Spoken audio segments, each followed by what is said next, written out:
Welcome back to your economics class. Students, today we are going to study about the features of foreign trade on the eve of independence. Prior to the British rule, India was the exporter of raw materials such as cotton, silk, textiles, iron goods, wooden goods, precious stones. But India's international trade was ruined because of the discriminatory tariff policy imposed by the British government. Now we move towards the first subheading of this topic, that is net exporter of raw materials and importer of finished goods or final goods. During the British rule, India was the exporter of raw materials such as silk, cotton, indigo, etc. and importer of final goods such as cotton, silk and machinery from British industries. Second subheading is monopoly control of India's foreign trade. More than 50% of India's foreign trade was directed towards Britain, while the rest was allowed to be done with the other countries like China, Sri Lanka and Iran. India became the exporter of raw materials to the British industries and importer of final goods from Britain. Foreign trade of India was totally under the control of the British government. Now we move towards the third subheading, drain of India's export surplus under British rule. During the British government, our exports exceeded our imports. There was surplus trade, but this export surplus, which India was supposed to receive from Britain, was never spent by the British government for the benefit of the Indians. It was used by the Britishers for their administrative purposes, to fulfill their war expenses and to establish their colonies in India, which led to a huge drain of India's wealth. Now we move towards the next topic, that is India's demographic profile during the British rule. The first subheading is high birth and death rate. The birth rate and death rate both were very high at the time of independence. They were 40 per thousand and 48 per thousand on the eve of independence under the British rule. The second subheading is infant mortality rate.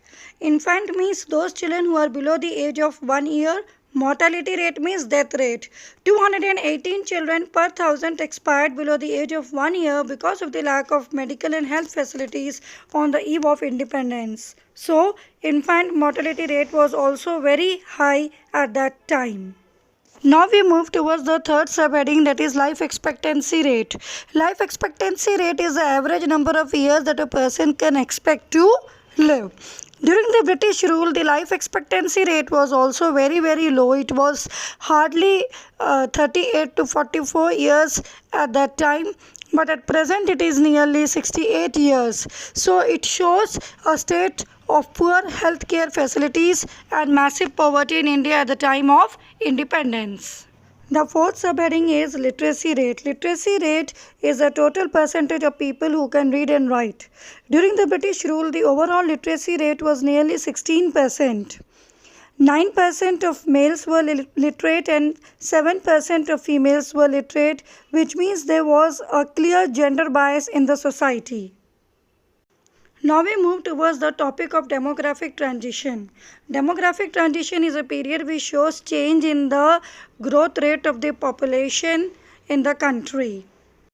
1921 is regarded as the year of the Great Divide because before 1921 the population growth in India fluctuated regularly but it never decreased. After 1951 the population started rising at a very fast speed in India. Now we are going to study about the conditions of India's occupational structure under the British rule.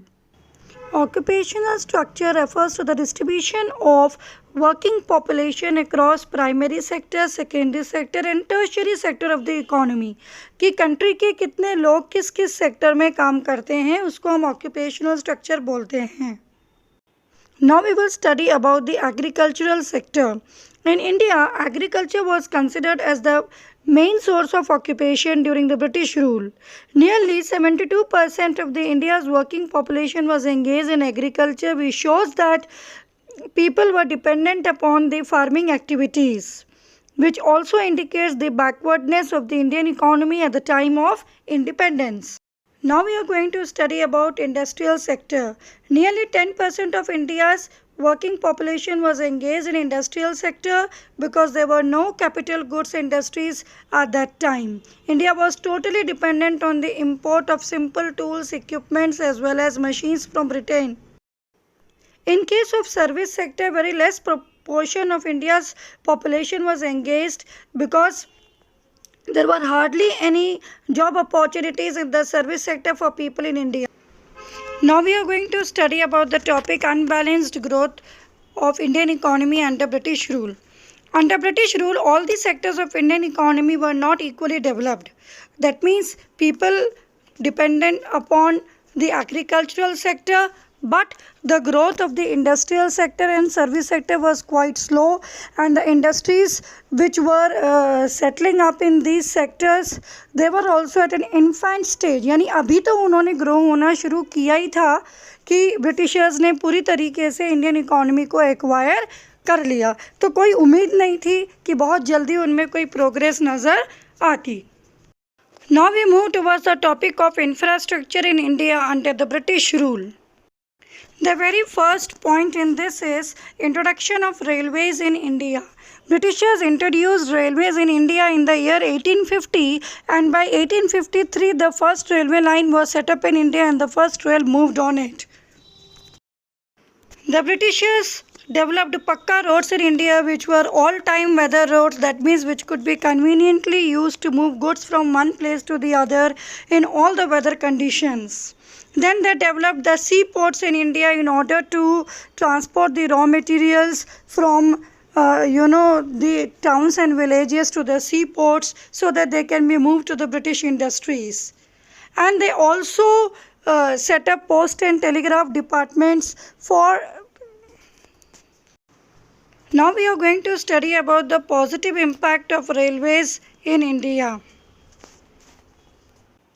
Railways facilitated the transportation across different parts of the country, whether it was related to the movement of the people or the movement of the goods. Secondly, it facilitated commercialization of agriculture. It was only after the development of the railways that people were able to move from one place to the other to sell their extra surplus of crops in the market to different villages and towns.